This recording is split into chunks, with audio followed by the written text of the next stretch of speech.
আসসালামু আলাইকুম রহমতুল্লাহি ওবরকাতুহু।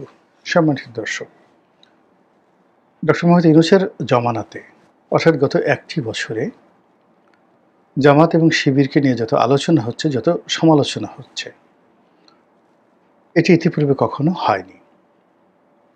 জামাত এবং শিবিরের যারা পক্ষের লোক, তারা বলার চেষ্টা করছেন নয়, তারা বিশ্বাস করেন, অন্তরস্থল থেকে বিশ্বাস করেন যে এটি একটি রহমতের দল, এটি একটি বরকতের দল।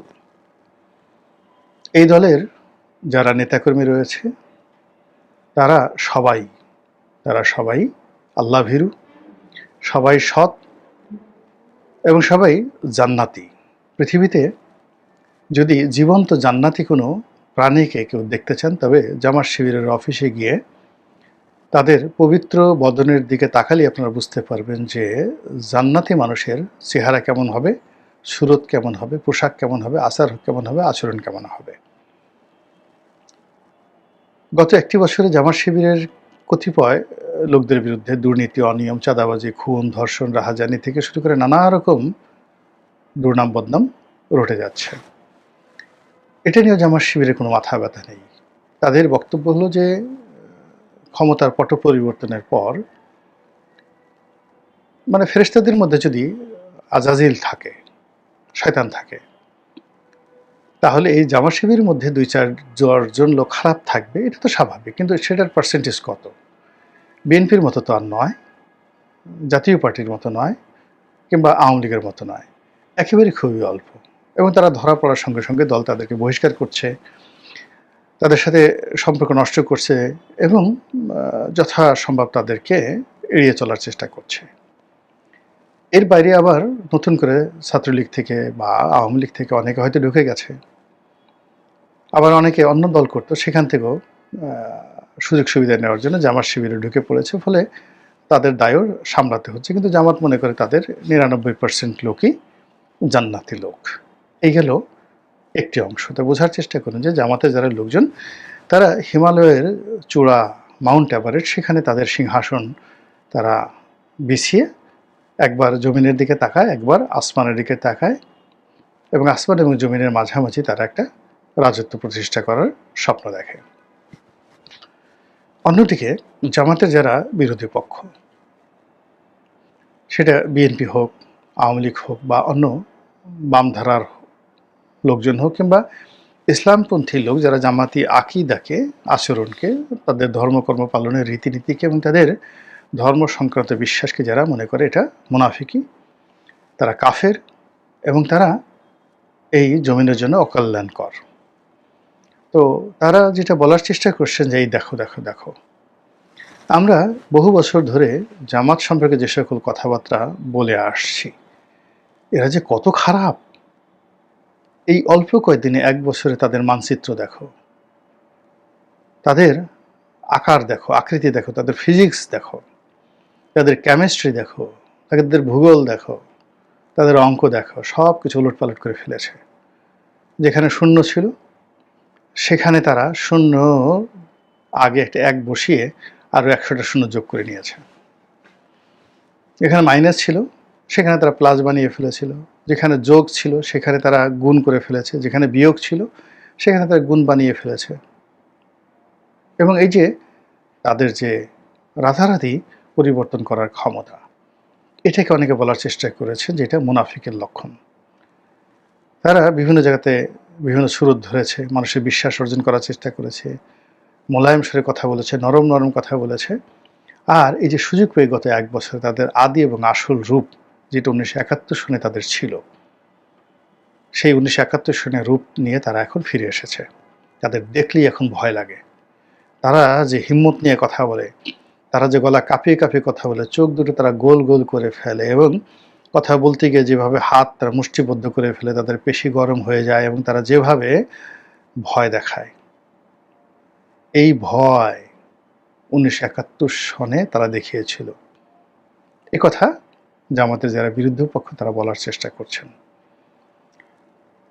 ফলে কি হলো, জামাত নিয়ে প্রতিদিনই নিত্য নতুন ঘটনা ঘটে যাচ্ছে। যখন ডক্টর মোহাম্মদ ইউনূস সরকার ক্ষমতা গ্রহণ করলেন তার আগে পরে, অর্থাৎ আগস্ট মাসের 2024 সনের 5 তারিখ থেকে একেবারে 15 তারিখ পর্যন্ত সারা বাংলাদেশে ইয়া জামাতি, ওয়া জামাতি, ইয়া শিবিরি, ওয়া শিবিরি, তারপর ইয়া আমিরু, ওয়া আমিরু, ইয়া শফিকু, ওয়া শফিকু, এরকম একটা চারিদিক থেকে একটা, যাকে বলা হয় জামাত জামাত জামাত র বসছিল। ডক্টর মোহাম্মদ ইউনূস দুনিয়া একদিকে, জামাতের আমির একদিকে, জামাতের দিকে তাকালেই তার কাছে মনে হয় আকাশে পূর্ণিমার চাঁদ উঠেছে। তারপর ক্যান্টনমেন্ট, অর্থাৎ ঢাকা ক্যান্টনমেন্ট, সেখানে যারা কর্তা ব্যক্তি, তারা জামাতের তৃতীয় সারির টায়ার, যেটাকে টায়ার বলা হয়, সেই নেতাদের সাথে তারা যোগাযোগ করতেন। দ্বিতীয় সারির নেতা বা প্রথম সারির যারা নেতা, তাদের সঙ্গে যোগাযোগ করার সাহস ক্যান্টনমেন্টের যাদেরকে কমিউনিকেশনের দায়িত্ব দেওয়া হয়, কর্নেল বা ব্রিগেডিয়ার পর্যায়ের যারা লোকজন, তাদের ছিল না। তো জামাতের ইমেজটা তারা কোথায় নিয়ে গিয়েছিল। এবং জামাতের আমির পুরো আগস্ট মাসে 2024 সনে তিনি আসলে আমিরুল মোমিনিন হিসেবে ছিলেন, এবং এখন তার সেই যে কুয়াত, শক্তি, তারপরে তার যে বিস্তৃতি, তার যে অভিব্যক্তি, এটা অতীতের যে কোনো সময়ের চেয়ে বেড়ে গেছে। ফলে এখন কি হচ্ছে, ডক্টর মোহাম্মদ ইউনূস বঙ্গভবন এবং ক্যান্টনমেন্ট, অর্থাৎ সেনাপ্রধান ওয়াকারুজ্জামান একসাথে ডক্টর মোহাম্মদ শফিকের গুণকীর্তন করছেন, তার জন্য দোয়া করছেন, তাকে কাছে পেতে চাচ্ছেন অথবা তার কাছাকাছি হতে চাচ্ছেন। তো এই যে জামাতের যে হঠাৎ করে যে উত্থান, এটি জামাত প্রতিষ্ঠিত হওয়ার পর কখনই হয়নি। এই যে তার যে অবিস্মরণীয় বিজয় এবং সম্ভাবনা, এই জন্য জামাতের নেতাকর্মীরা মনে করে এখন যারা জামাতের নেতৃত্বে আছেন এরা একেবারে সাক্ষাৎ অলি, টাটকা অলি, জীবন্ত অলি। অনেক সময় আমরা মরে গেলে টের পাই যে লোকটা অলি আল্লাহ ছিলেন, বা একেবারে বুড়ো হয়ে গেলে মনে করি যে না, এই লোকটা সম্ভবত আল্লাহর ওলি আছেন। কিন্তু জীবন্ত জীবন্ত হাঁটাচলা করেন, শক্তিমত্তা আছে, বুদ্ধিমত্তা আছে, বুক ডাউন দিতে পারেন, এরকম লোকজন যদি কাউ মনে হয় যে এই লোকটি আল্লাহর ওলি, তখন ধরে নিতে হবে এটা টাটকা ওলি, তরতাজা ওলি। এখন জামাতের যারা নেতৃবৃন্দ তারাই বিভিন্ন ওয়াজে বলার চেষ্টা করছেন জামাতের আমির ডক্টর শফিক একজন টাটকা ওলি আল্লাহ। তো এই ধরনের কথাবার্তা শুনতে যারা অভ্যস্ত নয়, বাম ঘরানার যারা লোকজন রয়েছেন, তারপরে জামাত বিরোধী যে সকল লোকজন রয়েছেন, আওয়ামী লীগের পক্ষে রয়েছেন, এবং এই মুহূর্তে রাজনৈতিকভাবে যেহেতু বিএনপির সঙ্গে জামাতের সম্পর্ক খারাপ, কাজেই জামাতকে টেনে হিসড়ে ঘৃণিত, নিন্দিত পর্যায়ে নামানোর জন্য কতগুলো ন্যারেটিভ তারা রাস্তায় ছেড়ে দিয়েছে, বাজারে ছেড়ে দিয়েছে। সেই যে পুরনো স্লোগান জামাত শিবির রাজাকার, এই মুহূর্তে বাংলা ছাড়, এখন এটা ঢাকা বিশ্ববিদ্যালয় থেকে শুরু করে সকল বিশ্ববিদ্যালয়ে এই আগস্ট মাসে নতুন করে চালু হয়েছে এবং এটা চলতে থাকবে। দ্বিতীয় যে ন্যারেটিভ তারা চালু করার চেষ্টা করছেন, সেই ন্যারেটিভ হলো যে জামাত কোনো ক্ষমতা পায়নি, কোনো কিছু পায়নি, তো তারা এখন এই অবস্থা করছে, আর ক্ষমতা পেলে না জানি তারা কি করে ফেলবে।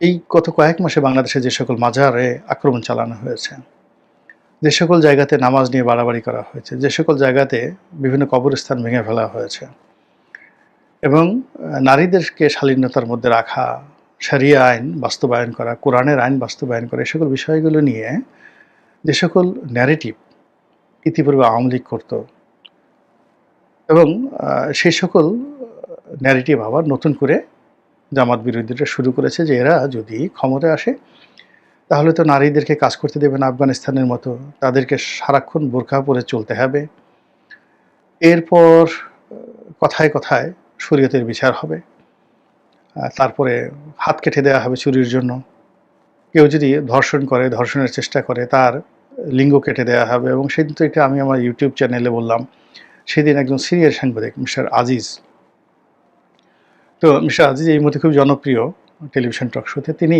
আমার সঙ্গে একটি টক শোতে ছিলেন, তিনি তো রাগের চোটে বলে ফেললেন যে জামাত যদি ক্ষমতা আসে তাহলে বেশিরভাগ মানুষের নুনু কেটে দেবে। এখন এই নুনু কেটে দেবে এই কথা বলার সঙ্গে সঙ্গে আবার ওনার কী মনে হলো, অনুষ্ঠান শেষে বললো যে আচ্ছা এই নুনু শব্দটা কেটে দেওয়া যায় না, তো সবাই বললো যে ভাই এটা তো লাইভে চলে গেছে, এখন আর এটা কাটার কোনো সম্ভাবনা নাই। তো ভদ্রলোকের মনটা খারাপ হয়ে গেল। এর কারণ হলো যে জ্ঞানী মানুষ, তিনি হয়তো বুঝতে পেরেছেন যে এটার একটা বিপদ হতে পারে। এর কারণ হলো ইদানিং নুনু এবং নুনুস নুনুস। তো নুনুস শব্দটি ব্যাপক পরিচিত, অনেকে বলার চেষ্টা করছেন। এখন নুনুস বলতে কি বোঝায়? নরেশকের নু, নরেশকের নু, দন্তের স। আপনারা হয়তো অনেকেই টের পাবেন।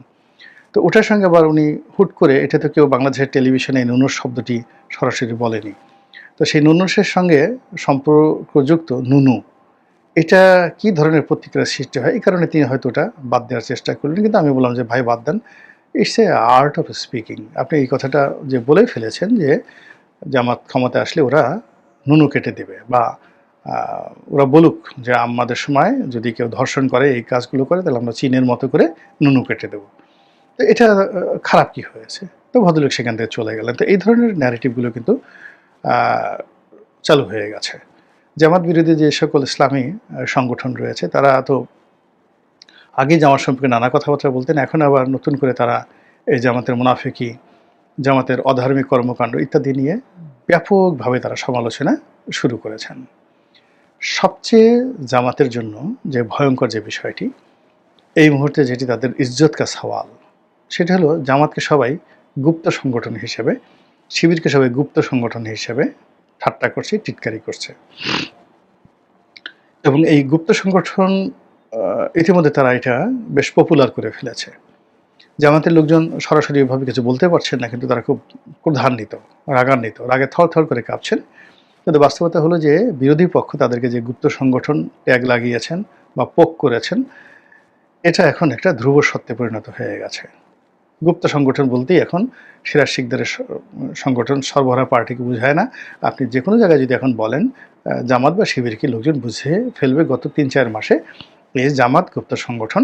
এই কথাটি বেশ কয়েকজন সাংবাদিক, দেশের যারা প্রথিতযশা সাংবাদিক রয়েছেন, লেখক রয়েছেন, এরা জামাতের বিরুদ্ধে ন্যারেটিভটি কিন্তু চালু করে দিয়েছে।